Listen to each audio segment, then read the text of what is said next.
ఆయన ఇశ్రాయేలు చేయు స్తుతుల పైన ఆసీనుడై ఉన్న దేవుడని వాక్యం సెలవిస్తూ ఉంది. అవునా కదా? నిత్యము దేవుడిని హృదయములో నువ్వు ధ్యానిస్తూ దేవుణ్ణి ఎప్పుడూ కూడా ప్రతి నిమిషము, ప్రతి కార్యములో, ప్రతి స్థితిలో దేవుణ్ణి నువ్వు కొనియాడతావు చూసావా, దాన్ని స్తుతి అంటారు. ఆమేన్.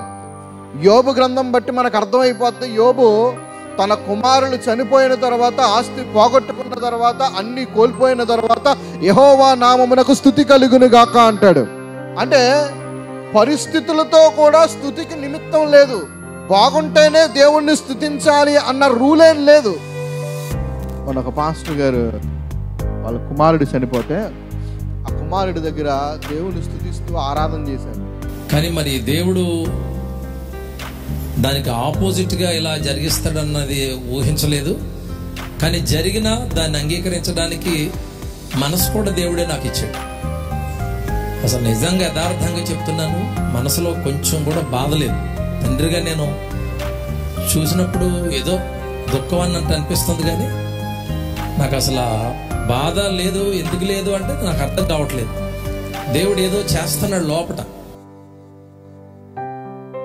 నాకు చాలా బాగా నచ్చింది,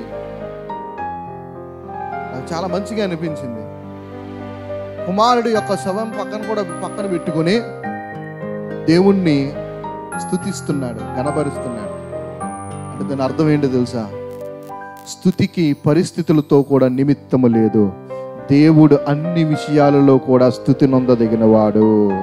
నీకు ఉన్నా లేకపోయినా, దేవుడిచ్చినా ఇవ్వకపోయినా, ఉన్నా కోల్పోయినా, అన్ని స్థితుల్లో దేవుడిని మాత్రమే గణపరిచి స్తుతించాల్సిన అవసరతలో మనందరం ఉన్నాము. స్తోత్రం కలుగును గాక.